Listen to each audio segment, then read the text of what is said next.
বিসমিল্লাহির রহমানির রহিম। শামীম ইলেকট্রনিক্সের পক্ষ থেকে সবাইকে আন্তরিক শুভেচ্ছা ও অভিনন্দন। বন্ধুরা, আজকে একটা সুকাম আইপিএস, এটা সুকাম 1000 বিএ, সরি এটা 1200 বিএ, 1000 ওয়াট। তো এই আইপিএসটার মূলত যে সমস্যাটা ছিল, এটা মক্সফেটগুলো পুড়ে গেছিলো, আইআরগুলো সব ব্লাস্ট হয়ে গেছিলো। তো এই যে দেখুন আইআরগুলো, তো এটার নাম্বার আমি বলে দিচ্ছি আপনাদের একটু পরে। তো মূলত যে সমস্যাটা ছিল, আইআর ব্লাস্টের পরে যে কোনো এক টেকনিশিয়ান ভাই এগুলো লাগিয়েছিল। পরবর্তীতে আইপিএসটার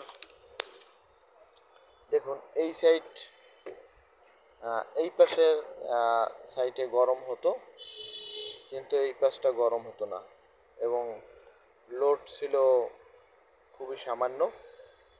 তো মূলত এই সমস্যার কারণটা ছিল, দেখুন আমি দেখানোর চেষ্টা করতেছি আপনাদের। এখানে দেখুন এইটা বায়াস ভোল্টেজ, এখান থেকে বায়াসটা এখানে ইনপুট হয়েছে, তারপরে 47 ওহমের রেজিস্ট্যান্স দিয়ে এক একটা আইআর এর বেজের সাথে কানেক্ট করানো হয়। তো এবং এ পাশেও কিন্তু একই কায়দায় একই অবস্থায় আপনার এখানে যে ভোল্টেজটা আসবে বায়াস ভোল্টেজ, অর্থাৎ 4.44 অথবা 3.6 এরকম ভোল্টেজ আসবে। এটা এসে এখান থেকে তারপরে রেজিস্ট্যান্সের মাধ্যমে 47 ওহমের এক একটা রেজিস্ট্যান্সের মাধ্যমে আইআর এর বেজের সাথে ইনপুট হবে। তো মূলত এখানে সমস্যাটা ছিল, এখানে থাকে এসএমডি রেজিস্ট্যান্স থাকে। তো আমি ওটা খুলে, এখানে 300 ওহমের রেজিস্ট্যান্স থাকে, তো আমরা এখানে 330 ওহমের রেজিস্ট্যান্স লাগিয়েছি। একই মানের রেজিস্ট্যান্স লাগাতে হবে, সমস্যা নাই। এটা 330 ওহমের রেজিস্ট্যান্স আমরা লাগিয়ে দিয়েছি দুটো প্যারালাল করে। তো এখানেও এরকমেরই ছিল, দুটো রেজিস্ট্যান্স ছিল এসএমডি রেজিস্ট্যান্স। তো এগুলো নষ্ট হয়ে যাওয়ার কারণে আমরা এভাবে লাগিয়ে দিয়েছি। তো সর্বোপরি কথা হলো, এখানে দেখুন এই যে ট্রানজিস্টর দুটো দেখা যায়, এই ট্রানজিস্টরের এখান থেকে 12 ভোল্ট এসে এই 12 ভোল্ট থেকে এই রেজিস্ট্যান্সের মাধ্যমে এখানে 4.44 ভোল্টেজ ইনপুট হবে। ঠিক একই কায়দায় এখানে দেখুন দুটো ট্রানজিস্টর আছে, এই যে এই ট্রানজিস্টরের মাধ্যমে এটাও এই যে রেজিস্ট্যান্সে চলে আসবে। তো আমি আপনাদেরকে মেপে দেখানোর চেষ্টা করতেছি ভোল্টেজটা। পাওয়ার সাপ্লাইটা আমি দিয়ে দিচ্ছি।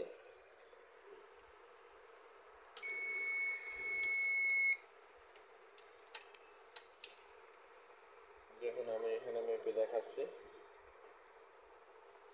4.43। এবার আমি এই পাশে দেখানোর চেষ্টা করতেছি 4.43, এবং এখানে বেজে কিন্তু 4.44, প্রতিটা ট্রানজিস্টরে 4.44 থাকবে, 4.44 থাকে। এপাশেও একই অবস্থায় থাকবে ভোল্টেজগুলো। তো আপনারা এভাবে আইআর এর যদি বায়াস ভোল্টেজ মিলিয়ে নেন, তাহলে এখানে দেখুন এখানে আছে 4.43, এবং এই ভোল্টেজটাই কিন্তু আপনার এই রেজিস্ট্যান্সের মাধ্যমে এখানে চলে আসবে। এখানেও একই ভোল্টেজ থাকবে 4.43। এটা এখান থেকে ইন্টারনাল কানেকশন হয়ে এখানে চলে আসছে। তো আপনারা এভাবে যদি ভোল্টেজ মিলিয়ে আইপিএস এর কাজ করেন, বায়াস ভোল্টেজ, বিশেষ করে যে বায়াস ভোল্টেজটা, সেটা যদি মিলিয়ে কাজ করেন তাহলে কোনো সমস্যা নেই। এখান থেকে কিন্তু আপনার এই সাইটের যে বায়াস ভোল্টেজটা, এখান থেকে দেখুন 4.43, আর খেয়াল রাখুন এখান থেকে, আর এটা হবে এখান থেকে।